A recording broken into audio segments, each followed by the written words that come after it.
Independence. Live free or die. Don't tread on my snake, man.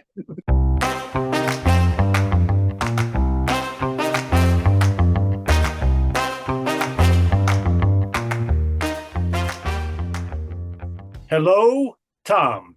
Hello? Who is this? Your first nightmare. I just watched Terminator 2 with my nephew. Why Nice. why it failed. There's a whole bunch of movies that I was not able to watch with them when they were younger. So I'm trying to make up for lost time now. We've done Terminator, we've done Jurassic Park.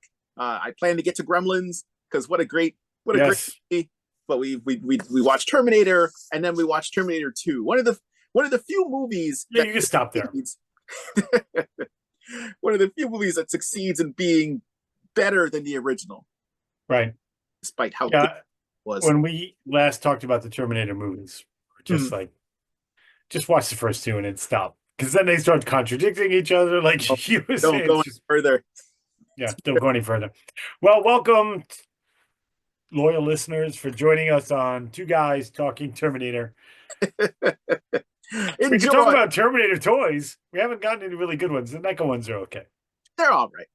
They're not bad. They could be. I always worry about the quality again on like the NECA Yeah. Terminator toys just because of how the way that Terminators are just built. Their design is inherently a little worrisome when it comes to NECA, whose quality kind of fluctuates. But Right. oh, they look nice. They look great. Was it Afraid, because McFarlane did a Terminator for his original movie Maniacs line? yes. Who did the one that was carrying the coffin? Was that McFarlane? Oh, that may have been McFarlane I think it was because McFarlane. that would have been around Terminator 3, and I don't think NECA was doing Right. or if they were doing toys, they didn't have the Terminator license at that time. So Yeah. It was proudly cool. McFarlane. Yeah. It looked great, but again, plastique. So So go ahead. oh well, I was gonna ask, have you picked up anything new this I week? did when I got home after having lunch with you and your nephews today. There Mhm. was a big bad toy store box Oh waiting wow, for me. you've been So I got up. a couple things. Some cool things I'm going to save for next week is I got the latest line of the Saurozoic Warriors, Oh, and they let's see, look so good. They look even better than the first line.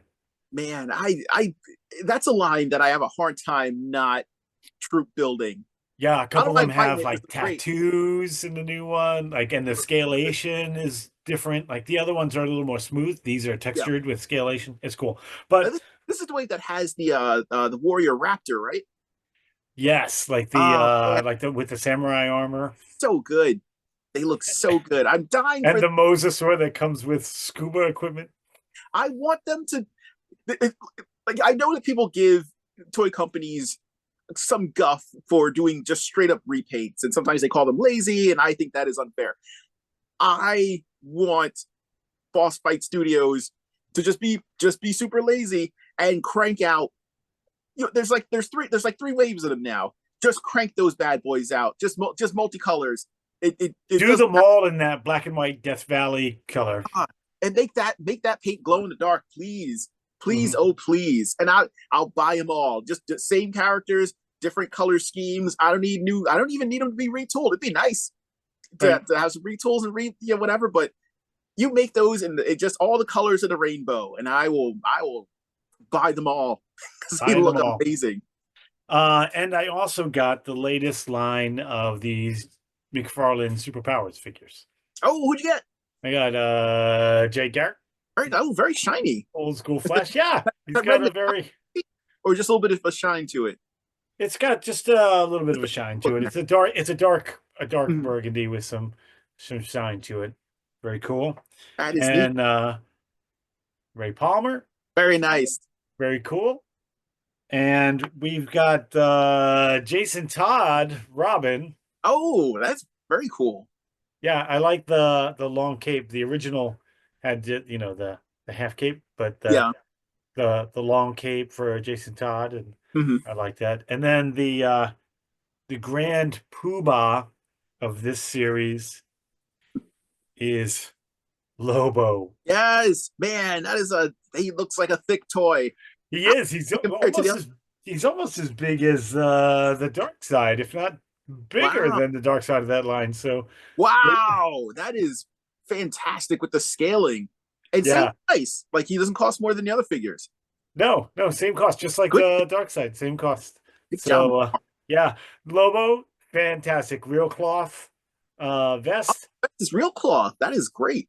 Yeah, this is That's a really nice sculpt. I like that it's a nice cross between animated and a little bit of realism on him.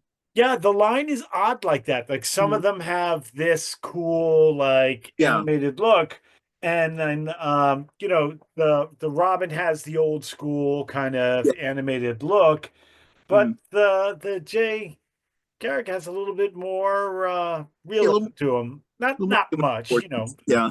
not McFarlane could tend to go overboard with that kind of thing Yeah. sometimes, but not as cartoony. But Mhm. this is like you said, it's the Ah, perfect that's great. scare. Yeah, this is good stuff. I like it. I'm excited. I'm excited for that logo. What about you? Did you get anything cool? I did because it was Excuse me. Wednesday or Thursday of last week. Walmart decided that they didn't want to have any more toys anymore, so they put a whole bunch of things on clearance. I came in, I started seeing notifications maybe like an hour or two into it, so there was some stuff that unfortunately was just gone. Like if you were there at the start and you wanted all of the Jada Toys Mega Man figures, they were going for like $10 each. So a lot of people managed to get everything that's out right now in one fell swoop. There was a lot of GI Joes that were on sale. There was a lot of Masters of the Universe. So when I jumped on there, I my heart kind of goes out to people who dealt with their stupid collector con nonsense. You put in the pre-order for Leatherhead and a bunch of other collector con exclusive things, and then you start hearing about people finding them on the shelf and your pre-order just sits there, and then they try to cancel it on you if you don't do XYZ. They kind of treat it like Target, and then you're just watching your pre-order sit there while people on message boards and Facebook posts and whatever talk about how there's pegs of leather heads clogging their stores, and it just sits there and sits there and sits there. This People finally started getting their pre-orders after like they had finally started to kind of disappear from the shelving. And then, like by that time, I'd already canceled my pre-order, and not only did I buy one off of eBay because I just wanted to be 100% certain I got my Leatherhead. Then when he came into stock, I got more Leatherheads because Of course you it's a great did. figure. And then during this random clearancing, they dropped the price. They cut the price in half on Leatherheads. So what's a couple more Leatherheads between between friends? Unfortunately, Wait, how many do you have in toto? my end total of Leatherheads.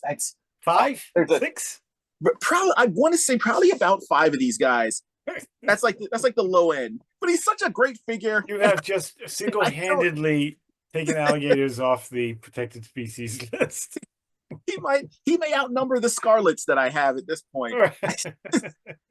But like he went on clearance, and at this point I kind of hope that Snake Shredder and the inevitable King Hiss Foot Soldier, I hope those go on clearance too, because I sure would like a few more of those. But in addition to that, I want to see that Leatherhead out of the package with the tail and everything. one day I'll do that. But Necroconda also went on sale. Oh, how cool is that? I've He never is seen that. I've never seen no, that. I've never seen him on a store shelf. I know No, that not a store shelf. Walmart had him as like a we get him first exclusive, and then Big Bad picked him up for those of us who don't want to deal with Walmart. So I got like a couple off of Big Bad. Does he glow? Yes, he glows in the dark. It's That's very fantastic. It doesn't cool. need that much light. Also the red Horde Trooper also went on sale, so why not? So I picked him up. I picked those up. Also on clearance, and we've been eyeballing this for a while. The both of us. This guy, Oh, yes. the Venom Rex. It was on clearance? Well, yeah, that's right. You did send it to me. Yeah, he went on clearance, and I was like, ooh, because What did you get him for? 20? half off, half price. Oh my gosh, that's awesome. It's, So it's, he was like 30, so it's like $15. yeah, about $15, and yeah, and I just bundled them in, so I got the free shipping on just everything. I can't believe, because we'd seen the Spider Rex in Right. And we were all and like, it we'd and it buy it looks if it didn't cost $40. yeah, and it's not the best dinosaur sculpt. Like, this is Hasbro versus Mattel, who's been killing it with the Jurassic Park line. So I really kind of wish that the crossover between Hasbro and Mattel would have been them paying them to do the Venom Rex. I mean, this isn't bad, but No, it, it looks much better in black than it did in that red. yes, the black does a lot to help this mold, and the silly tongue is just so silly and funny. But the weird Venom tentacles on the back is also a little weird. It's still strange to me. Well, no, I guess maybe not so strange, because this, when it first came out, cost less than the Spider-Man dinosaur. Yeah, it was $29.99. The spider was Yeah, $39.99. yeah. And and that's even with with the remolding and the added tongue and the extra this and the repainting. I'm still a little bit surprised, but for half off, I'll get him. He's Yeah, pretty good. I need to But put that Venom T-Rex with the Saurozoic guys. oh, you absolutely need to do that, because that's where this guy's gonna go. If I can't find the rest of my Venoms to put up a new Venom display, he's gonna wind up with the black and white colored ones. Did you put your new shelves together? I have constructed one shelf. I have two more that I need to put together, and then can start kind of figuring out how the new layout is gonna work out. Because I want to display the favorite thing that I got, Panther, new Oh, nice. Eternia, new Eternia Panther. This And guy it's out of the box. what a phenomenal! I couldn't help myself. What a phenomenal sculpt! What a I'm gonna great have to get figure. that. I wasn't going to, but now I have to. The eyes are done like mermans, Hmm. and they look great. And when you open his mouth, he's got a little gur here, but then if you really upset him, I don't know, don't go down. Here we go.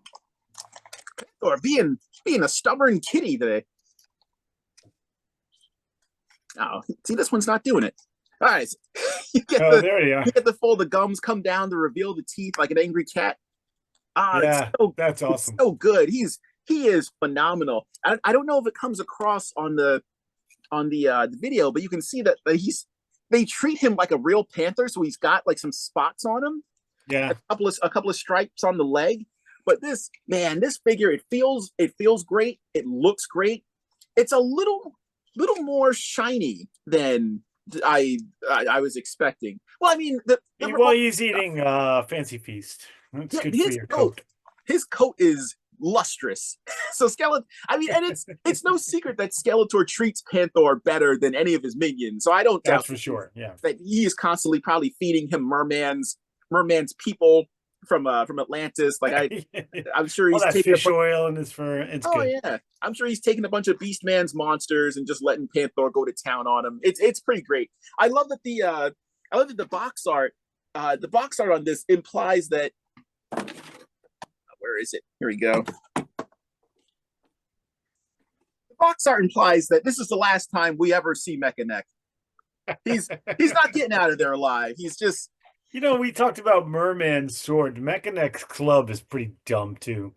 it is a little silly. I'm not quite sure what Mechanex's plan is, and if his depth perception prevents him from using it correctly. Where it's like, oh, thought you were a little closer there. Really, Whoops. really ornate. Or something that you can use to bludgeon somebody. Just to smack people with. Man, this new Eternia Panther, get him. He comes with his helmet. Helmet looks pretty neat. I don't think I'll be displaying him with the helmet, but it's pretty cool. Right. I'm used to him not having a helmet. Yeah. If anything, I kind of wish that they had gone with the kind of the more 2000X design that Mondo had for their Panther, where it gives them kind of like that saber tooth look. Yeah. That would have been really cool. But that helmet's a nice touch, and he's super cool. He comes with, That's some sort of sword, right? Or spear? yeah, he's got comes with a little spear thing, which joust, like a lance. yeah. So I guess he can hang on. I thought it was for whomever was He's riding him. Yeah, Like a lance. This is Panther's favorite chew toy. He's going to use that to ward off Battle Cat in their next encounter. But this thing is phenomenal. Great job, Mattel. Give us more of this. I want this repainted into Snow Meow. I want I want a version of this that is like I want Snow Meow. I want Garfield and give me a Garfield. Heathcliff. I'll buy them all. Give me Tom and Jerry. Some things, if you just repaint them, I will buy them because they're like the sculpt warrants it. So good. So this was kind of like the favorite thing that I got this week. Plus, where are you? Here we go. I got a thing in a box this week. Once again. You know, I honestly thought you weren't going to do that this week. You know, I got so much stuff. I kind of probably don't have to, but you know, it's a thing that I do. You know, I didn't know you were going to flip and post the my box opening, because it was just you and I messing around after the episode. I thought that was great. I love the impromptu what's in the box. Hold the surprise for Dale. So I had completely forgotten about these X-Men. I pre-ordered these. Oh, nice. Months ago. So these are Sentinels. These are Sentinels based on the video game. And they're designed to go with the 4-inch figures? I guess these are more, since they're more video game inspired, they're about 7 inches, so they stand a little bit taller than your average Marvel Legends figure. But they're just kind of like mini Sentinels. Right, but if you pose those guys with the 4-inch X-Men figures, that would be pretty awesome, I would think. Yeah, I think you certainly can. Like, I think if you put them with the 4-inch guys, they're a little bit more to comic scale with them. You can have them menacing your Wolverine and your Storm. That's really cool. I pre-ordered these months ago. That was a long time ago. Yeah. Completely forgot about them. Oh, you get two. You get two in a box. Oh, so you've got 4 total? Hanging around. Which means I should really crack open my. I should really crack open my voice. But I should really crack open my HasLab Sentinel, because he's just been sitting in his box for. Right. It's been a number of years now, and I want to use the Master Mold head for that one, and then set up my Marvel Universe Sentinels around him, and then I wanted just a couple of these Sentinels just kind of walking around being like the worker ant. So yeah, man, super cool. I completely forgotten about these. No, not bad, not too bad. So that is everything that I got for this week, which is probably one of my larger hauls. Next week, I don't know what I'm going to have. I know what I'm going to have.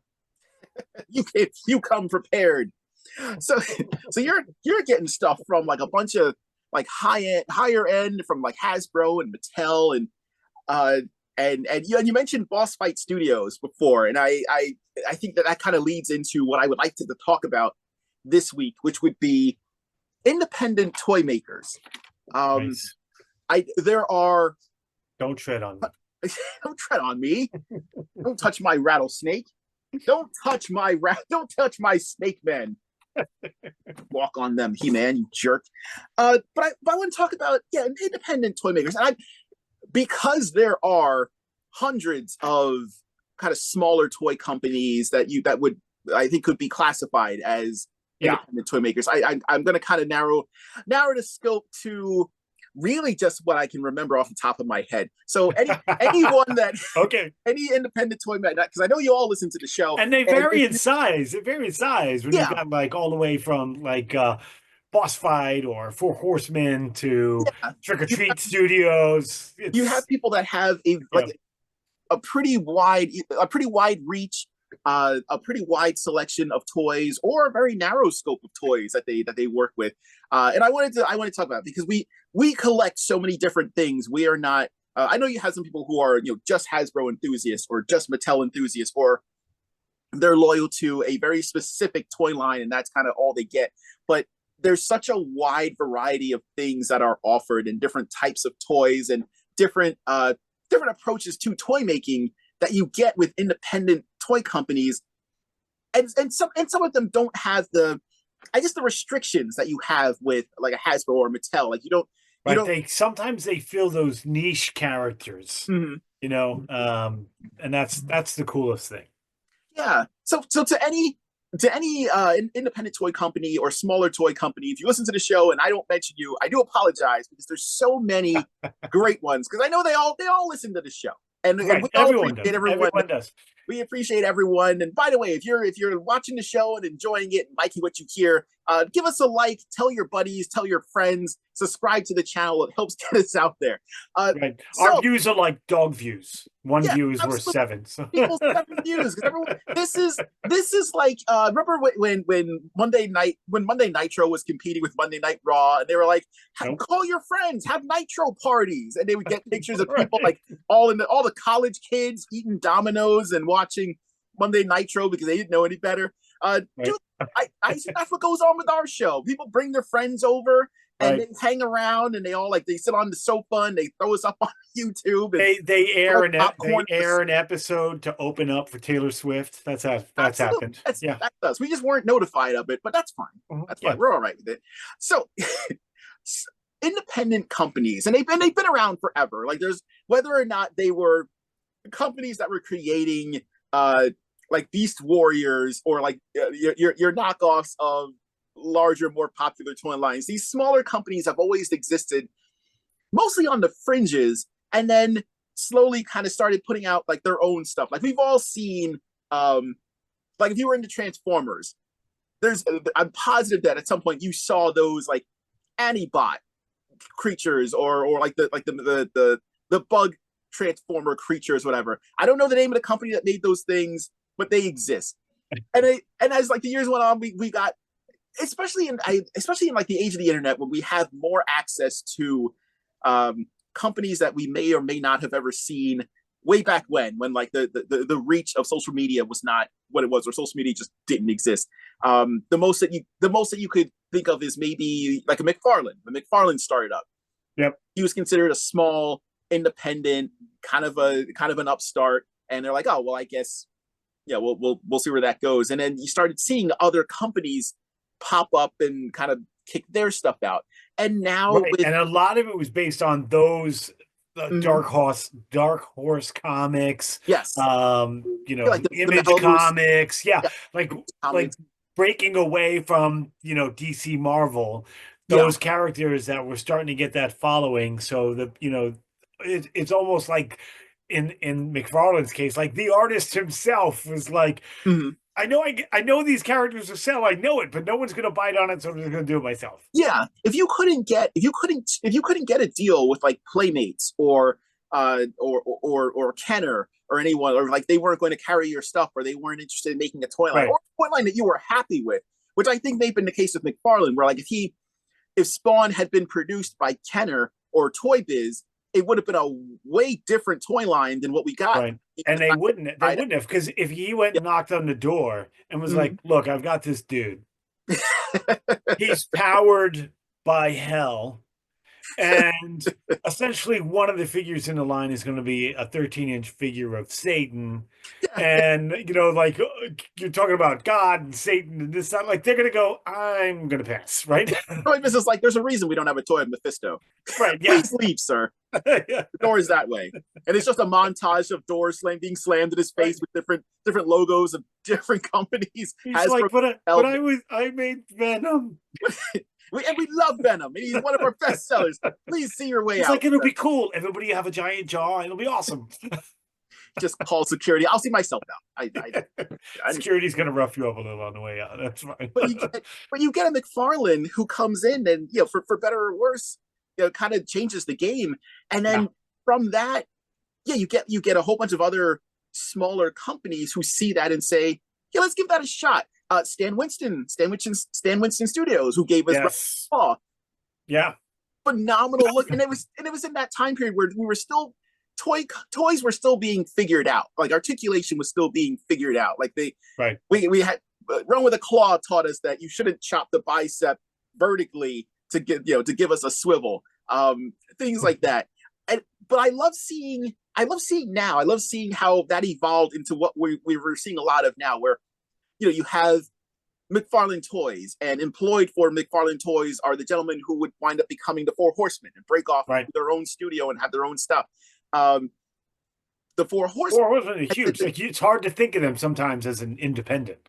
Yeah, because they've done so many things, they've gotten so much reach, and now we should do another episode on pricing.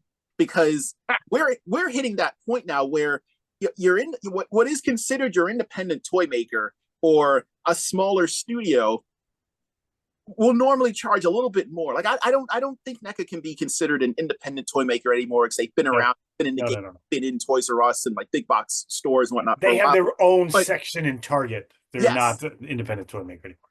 But their stuff is, on a whole, more expensive than something you would find on the shelf, which is probably why they're considered like a specialty. But now with pricing becoming what it is, with inflation and call it what you will, like whatever it is that is contributing to the slow creep up of pricing on action figures, and it used to be that we're not so slow. Yeah. There was always that distinction where you're like, well, I want these figures as like a sometimes food because they cost like $35 a pop or 40 a pop, and I can still get Marvel Legends for $15-20 back in like the early 2000s. And now that gap it's just shrinking and shrinking and shrinking. And now that Hasbro has released their Maximum line and their Maximum Spider-Man, which costs $50, people are like, well, why wouldn't I just spend $5 more and get an amazing Yamaguchi? Like the veil has thinned so much that independent toy makers, which Amazing Yamaguchi is not independent, but that pricing structure is now allowing, if you're interested in toys and what you're going to be spending, now you're like, well, the field's kind of wide open now because my money I could go here, or I could just spend it on more independent stuff that doesn't have the limitations of a Hasbro or a Mattel. Right. That's exactly where I am. Like I don't buy Marvel Legends anymore. I'm not going to spend that much money on them when for less than a series of Marvel Legends, and now they're either scraping the bottom of the barrel of characters, or they're characters I have 5 Marvel Legends of anyway. Yeah. For less than one of those series, I could buy one of those great Fury Planet figures that I love.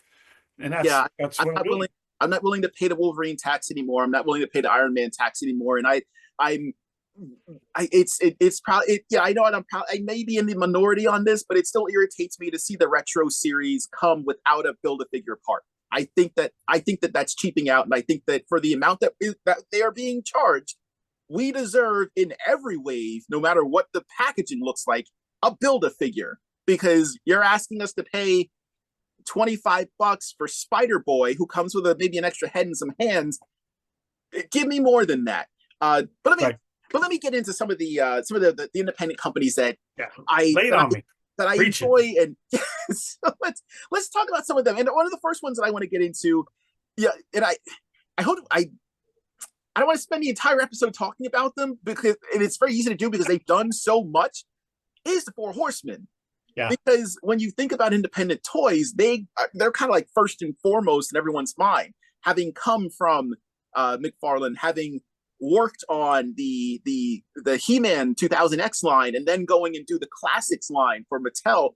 They're the guys. You know what I love so much about them? Because we've gone to 2 Legion cons now, 1 or 2. You go to the Legion con, and it's so many talented people there doing custom stuff, and they are all about supporting the people using their stuff to customize cool things, in so much that they assist some of them with design ideas. When we were going around speaking to the artists who were doing all of the wonderful things that we saw there, they were like, oh yeah, so and so actually helped me say this and kind of work this out and do that. And the amount of customizers there was innumerable and fantastic, and they support that population. Like, they want people to make toys, and if they have to use their stuff to make cool stuff, they're all about it. It is amazing to me and really encouraging to see how, like you said, how much they support each other and how much the Four Horsemen really do encourage people to customize their stuff and make, and that gets into the 3D printing aspect of it, where you have these super talented 3D sculptors who create custom parts. And the Four Horsemen have very few limitations. And I appreciate that when they ask you to not, like, that, very few things that they don't want you to do. essentially they don't want you replicating the entire figure. Right. But they don't have any problem with like if you replicate a torso or like if you're making your own torso, or if you're making like arm gauntlets or part, like they just don't want you replicating the entire figure, and I get that. But for that to be one of their few limitations, that's amazing, because there's just, you can turn your figure into almost anything, and there's so many, again, like super talented sculptors and painters and customizers and mold and cast people, where you can take their lines, whether it be mythic legions or cosmic legions, or now they're doing what was like, the vampire line called? Hmm? What was the vampire line called? Because it was cool. Oh, I think those were part of Mythic Legions, but Part of the it was Mythic still Legion? yeah. But there's so many like customized parts you can get to update the characters and change like the horse heads. Amazing. And the wings, different wings. It's awesome. The fact that the Four Horsemen inspired so many people to take it upon themselves to create their own stuff, and I know that, like you said, just like they have been helping the customizers with their stuff, they've also been helping other independent toy companies with their stuff. Like I know that I think did they help with Armies of Ashmore? I believe they helped with the sculpting for that, if I remember correctly. Yes, if I'm wrong, yes. please correct me. But knowing that, these are people who spread camaraderie amongst the fandom, and that is something that I think they should be commended for. But and on top of it, their stuff is just wild and it's amazing. And I've been a super fan of their stuff from, aside from the He-Man stuff, when they were doing it was called the Fantastic Exclusive, the FAN in capital and then Tastic Exclusive, and they fostered this community of people who knew who they were based on their work, and they allowed people to vote on the toy line that they were going to make. And I remember I believe the first ones that they did were a series. I think they were called the Zuthus 7 or Zuthus 6. They were bulls. They were all bull characters, and they made, I think, like 7 or 8 of them, and they all had like a different color scheme. It was the same mold with like maybe some different weapons and a couple of different detailing things on them, but they were all different colors. They were different shades, and they all looked really cool in all these colorways. And then they had a joke one that was based on a cow, which is awesome. And they made those, and they allowed people to kind of vote on it. And then the next wave that they did were elephants, and they had different ones, and every one of them had like a different name and a little backstory. And I think the joke character for that wave was the pink elephant. Yeah, nice. And they just kept kind of going from there. And I remember when they were settling on, I think the bird wave was the next line that they did, where it was based. I remember seeing those and you pointing them out to me. Those were very cool. They were really, really cool, and they were really well done. But didn't you have a bunch of them? I had a bunch of them, and unfortunately, times got hard. So I no longer have most of them. I think I have one of the clear ones. They had done a really cool, like kind of smoky clear version of it, but they had cool updates to it. Like there was a skull head that you could get and swap out the head on your original one. But that was something that they allowed the fans to vote on it, and they had a very active message board where people could talk about whatever. And I remember a lot of different toy lines that they proposed that they, again, they went off of the voting, but some of them, if they got like a lot of support, or if it was something that they themselves just really liked, they would kind of start working on that as maybe not a fan exclusive, but just like something to offer and say, this is a thing that we did, here you go. One of which being a line called Symbiotech. And the premise was that you had a bunch of different characters, like from different backgrounds. So you had maybe like a bat-based character, a couple of cat-based ones, a plant creature, and then they had a larger monster creature that they would come with, and they could, the way that they interacted was different. They could like jump on their back and ride on them, or they would sit inside like a little cockpit in their stomach. And I'll have to send them to you. I remember there was I don't remember the name of the show. They had an exhibition in New York, and this was around like 2000, maybe like 6 or 7. And they had a convention in New York City where it was a gallery, and you could go in, and they had exhibits of the prototypes for the 2000X He-Man line. They had Oh, that's cool. two-ups of the classic stuff, but they also had they had samples of what was his name? Scarabus. Scarabus was a character that they had done, and they had done a whole line of these of Scarabus, and he had interchangeable faces. They had different colored versions of him. They also had an Anubis one, who I actually managed to get. He's one of like the most prized figures and possibly one of the more valuable ones in my collection, because if you try and get them now, it's almost impossible. Right. They had one for like Anubis. There was one for Ra, and they had samples of those at this display. But they also had prototypes for Symbiotech, and it was a couple of different characters, and they had different colored samples of them where they had tweaked the molds a little bit, and they were different. They were independent characters, and they looked amazing. And I'm really sad that we never got that as like an actual toy line. So Four Horsemen, if you're listening, please make Symbiotech, because I really want that. So let's move away from Four Horsemen for a little bit and go to Boss Fight Studios. Yes, they came into the foray strong with I think the initial offering that I saw that they did as a Kickstarter, I believe, for a toy line called Vitruvian Hacks, all capitals. Yes, that the 4-inch line. Yes, and their first thing out of the gate was Medusa, and a lot of like Naga female warrior characters fighting with Roman gladiators, and they had a bunch of different colors, and pretty much all of them looked really cool, very well articulated. They had I think the Naga characters were a little bit different from the Medusa characters in like the sculpt, where Medusa was Medusa. Yeah, they did a Red Sonja, right? Hmm? Didn't they do Red Sonja? Yes. Recently they kind of got into the 6-inch game where they've done Red Sonja.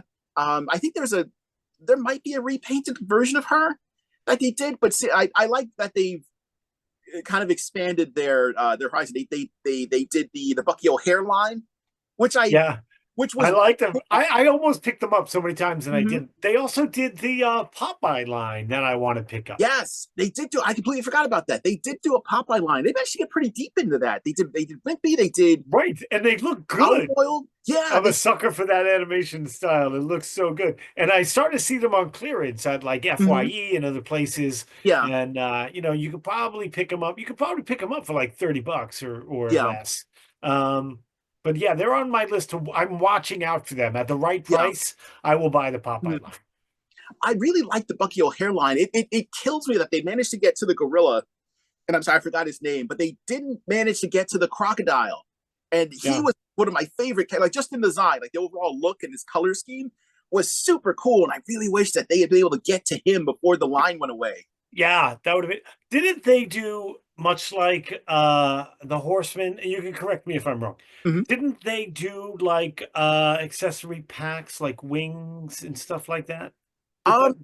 Yeah, they do that for I forgot what the official name for them for those packs are, but you're right.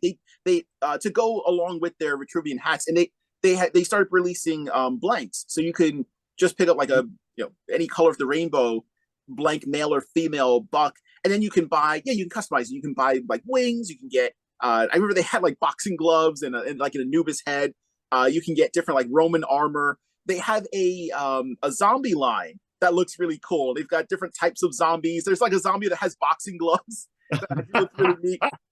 And I always loved in the zombie movies when the zombies would look like, they would come out of the grave, like in the old school ones.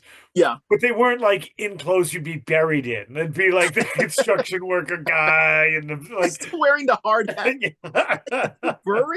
Did they bury Bill with his hard hat? Did he love it that much?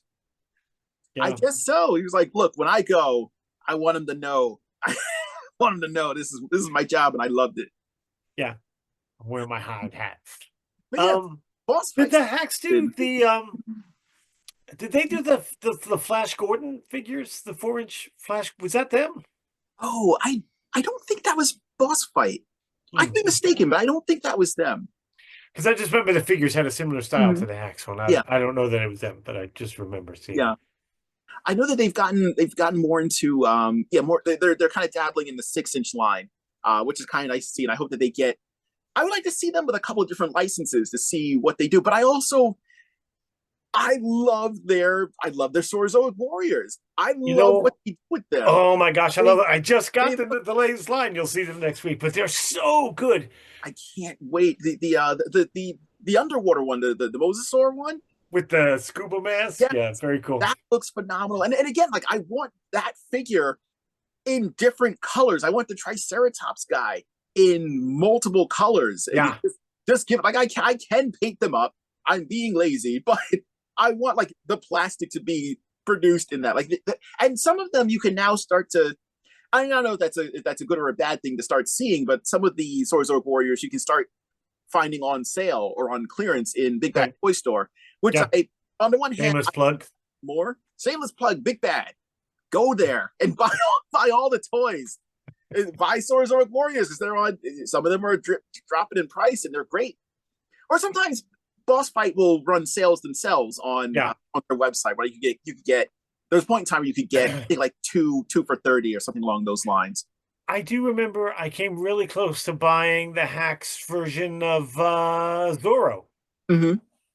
because Oh I have the Lone Ranger yeah. and Tonto on that side, and I have the old school Mhm. Zorro figure, and I that one's the same size, and I nearly bought it. It's it makes perfect sense that they would do a Zorro line because I'm glad you brought that up because I completely forgot about the second Kickstarter they did. It was all horses. It was all like Vitruvian. I don't Yes, remember, I do remember that. Yeah, but if they they did had. Lone Ranger and Mhm. Tonto and Zorro, I would have been all over it. Yeah, they did. I remember they had like a regular, just a normal like brown horse. They had a white horse, and then they started having fun with it, where you could get a black horse, but you could also get like like an evil unicorn. You could get like bat wings for the But the horse wings for it, yeah. additional thing. You could get a rainbow. There Now was a I want to go rainbow buy horse. some of them. They were really cool. They were really fun. And if you've got 4-inch guys, like unfortunately, I've had mine just kind of sitting in the box for a long time, but I kind of want to give one or two of those steeds to my Joy Toy Ninja Turtles. Let them Yeah, ride you know around the on some. thing is, I have a hard time spending, Mhm, 30+ dollars mhm. on a 4-inch figure. Yeah, it is kind of tough, especially when you could be spending that on another independent company that's putting out some really great stuff, or you could be buying a handful of maybe some smaller independent figures like Glyos, which Yes. is another incredible toy line. Like they're almost. I feel like Glyos has almost become the Lego of action figures, where the system that they've worked out, the interlocking system that Glyos worked out. Well, they're Glyos. I imagine most people that are listening to this are already familiar with Glyos, but in case you're not, Glyos is a toy line created by Onel Designs in I want maybe kind of the early-ish 2000s. Yeah, it's been a while. Yeah, they've been doing this for a long time, and they started it, just with some simple designs, and they have a kind of a standard character named Faden, I believe, and he's this little blue guy, and you can pop his arms off and pop his head off, and the way that they designed that interlocking system, it both is universal, like to itself, and the I'm always impressed with articulation that does the most. If you're not going to have a lot and you can maximize the range of motion just based on the way that your joints are designed, I'm impressed. And Glyos has always done a really good job of kind of maximizing the way that the interlocking joints and the cuts work together. So you can get a pretty decent amount of posing out of not a whole lot of articulation. And then you can take those figures because as the line went on and they expanded, they started introducing very slowly like different body types and different characters, and that was where the Armorvore came from. Where it was, at first glance you're like, oh cool, a new battle beast, which is absolutely what I thought. And then these Right. little guys they have like the kind of like more bulky style armor. They come with a helmeted head that's kind of very anthropomorphic, and then there's just a full on like wolf head. And as the line has continued on, they've expanded that. So now you have like they've got a like a cougar style head. They have a dragon head. They've done homages to battle beasts and laser beasts. And now you can get, if you want a skull grotez armivore, you can get that. Well, I mean, they're very expensive now, but they do a lot of like really cool homages. But the actual like interlinking system itself is really cool. And if you have one from wave 1 and you have one from wave like 30 something, you can still pop all those pieces off, put them together, and have a really cool looking figure. And not only that, that they inspired other people who I'm sure asked permission to kind of replicate the Glio style. Right, I was going to say, you see other figure lines, like other Yes. independent lines saying we use the Glio system, saying Yes. you can interchange us with those figures as well. I think Yep. it's the that community is awesome the way they do that. If you were looking around in a GameStop in like early 2020, you saw Fallout figures in GameStop that were using the Glio system. So you could you could take your armivore and stick Fallout parts on them, which is really cool. But they also did I don't remember if it was specifically Glios or if it was another independent company that was messing around with it, who were doing RoboForce. So the first kind of relaunch of RoboForce was using the Glios system, and they were sticking real close to that original look. So you could replicate with these new parts that they made. You could replicate the look of the original RoboForce guys with a little more articulation, and they had this really cool idea where you could pop off the torso, and if you didn't want the mimic suction cup, they had a little like tank. You could make a little tank tread bottom half for them, and then you could deck it out with like different weapons and guns and whatnot. And then they played around with it. They had different colorways, so you could make Cruel and Hundred and Max Steel, but you could also just make your own. They would have like all black ones. They had some glow in the dark figures that I got a hold of. If you were creative with it, absolutely. if you were creative with it, you could give them legs, which was a really cool idea and a cool addition. But there's them inspiring other independent companies to utilize their system and have really cool stuff. Like there's another group called Knights of the Slice. There is Rocom Toys, who are like, even now they're still cranking out their Mighty Maniacs line. Like they do vinyl stuff. They have like a lot of really cool looking vinyl toys, but their smaller line called Mighty Maniacs is fully compatible with the Glio system, and they just recently had a drop where they were homaging Transformer colors. So I love that this line, even though and I guess that gets to what we were talking about before, where sometimes the cost could, years ago, the cost would have been prohibitive, where you'd have to stop and think and be like, well, do I really want to spend this much on it? And now that's not really the case. It comes down to, what do you like? The pricing on some of these, like, I don't even know if you can really say that they're quote unquote expensive anymore. It's just, that's what things cost now. And do you, if you've got the money and you want to spend it on a toy, do you want a Marvel Legend, or do you want like a Mighty Maniacs pack? Right. It's now just your choice, as opposed to, well, what's more fiscally responsible for me? That's kind of gone away. Yeah. I like when you find a toy and it's from a studio. For instance, when I bought the Toxic or Toxic Avenger and this Kill 'Em Off from Trick or Treat Studios. Yeah. Like I had never really heard of Trick or Treat Studios. Like I've heard but I never paid attention to them. And now they redid these figures and they're awesome. And now I'm seeing them everywhere. Like I was looking at a Candyman at Newberry Comics today. Candyman from the horror movie, and it was not NECA-esque. It had a very unique look, and I was like, I've never seen this movie. I've never seen this Candyman before. Yeah. And I picked it up, and it was from Trick or Treat Studios, and it was like a 7-inch figure. It was very much different from that, and I was like, oh, how cool is that? Like they've got an array of styles and characters. They're not just redoing the Toxic Avenger.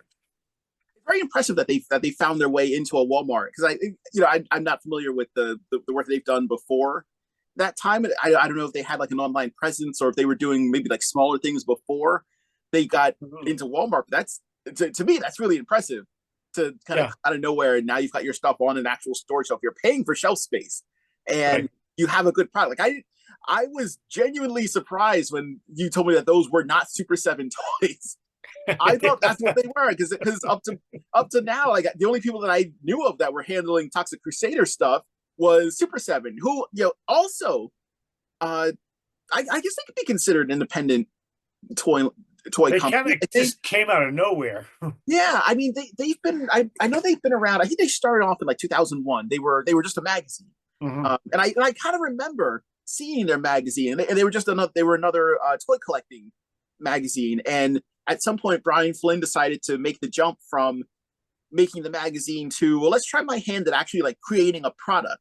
Mhm. And after a little while, I think there's an interview with him where he said essentially, I at some point I got better at making toys than making the magazine. So the magazine went away, and then they focused on just doing toys. And Right. I remember like the reaction figures kind of popping up, and then Yeah. having the big splash with the Ninja Turtles license and doing the Ultimates line, and then getting the Thundercats license and doing Ultimates from that. I think their initial real jumping off point was when they kind of took over the He-Man Classics line from Yeah. Hell when Matty Collector kind of fizzled out, and they picked up the ball and they kept running with it. Where they did film, I remember they did Filmation figures. I think they did like Slamurai. They were the ones who did the Horde troop, the Horde Yeah. Stickman troopers initially.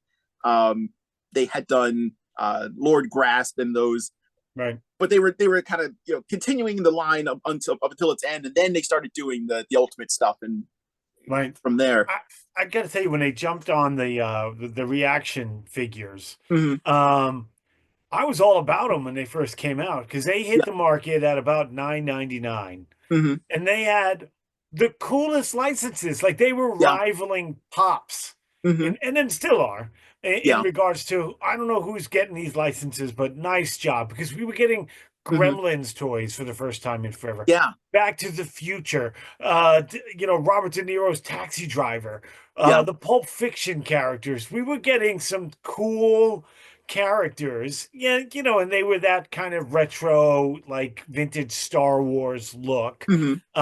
But for $10, that nostalgia, and that was cool. Now, Mm-hmm. and I mean, I'll be honest, I'm not going to pay $25 for a reaction figure. I don't know Yeah. when that jump happened, but I Yeah. remember being at Comic-Con. Um, it was before you and I were going to the Comic Cons, Mm-hmm. and I found the prototype color um, reaction He-Man characters, the Masters of Yeah. the Universe, I and forgot I about those. bought I bought Trapjaw and Merman, He-Man, and Skeletor, Mm-hmm. and they weren't on the market yet. Like that was the Yeah. first time I see them, and even at Comic Con, I think they cost me like $12, Mm-hmm. and I was like, these are awesome. I can't wait for them to hit the market. And then they did, and then they got Thundercats, and they did all of that, Yeah. um, and then they even got GI Joe. Mm-hmm. They've got cool licenses, but again, I am not going to pay $25 for a 4-inch old school 5 points of articulation figure. Yeah. But they wowed me right off the bat with what they were offering and how cool, Mm-hmm. like that vintage packaging with the bubble packaging, blister Yeah. packaging, and their cool look. Like to have Robert De Niro's Taxi Driver look like he could stand next to Han Solo. Like I was excited Yeah. about that. But And I that's when I first noticed them, and I was impressed. and I like that they make toys that you generally wouldn't see. Like we would probably never see a Run DMC action figure I have until those, and I Super love 7. them. Yeah, until Super 7 made them. Like we weren't going to get toys of like the Beastie Boys, and I'm not big at, like, I don't collect those, but I know that there are people who do and who love that they exist at all. Like we were probably never going to get a toy of Tupac and Biggie, and yet Super 7 managed to get those Mhm. done. So I give them all the credit in the world, but yeah, I'm not it those are the kind of cost prohibitive ones where there's just, if I've got that amount of money, I'm going to put it towards something else, which makes me a little sad because their Godzilla offerings are Yeah, I did. I did, of course, buy the Shogun Godzillas. I had to get the regular one because I have the Uh-huh. big one, and Mhm. then I bought the two ultimate ones, the Yeah. regular Shogun and the glow in the dark, and then I have the 4-inch regular Shogun and the glow in the dark. So I have like the Darwin chart of glow in the dark, regular glow in the dark. I'm growing up. I want their glow in the dark Shogun Godzilla because that looks fantastic. I Yeah, also I want have it. their It is fantastic. glow in the dark -1, where like the whole thing doesn't glow, but his spines The glow, spines, yeah, and that looks they look good. so good. Yeah, It's very difficult to not pick up the burning Godzilla that they put out because he looks fantastic. it'd be But I better if he was like actually like a consistent flame. yeah yeah If you could just literally cook a marshmallow over it. but but yeah, the stuff that they're offering is fantastic, and man, their Cat's Lair, like you could say that Super 7 has put out some of the most monumental, no pun intended, monumental figures, Mm. just like of toy creation. Like, I didn't have Cat's Lair when I was younger.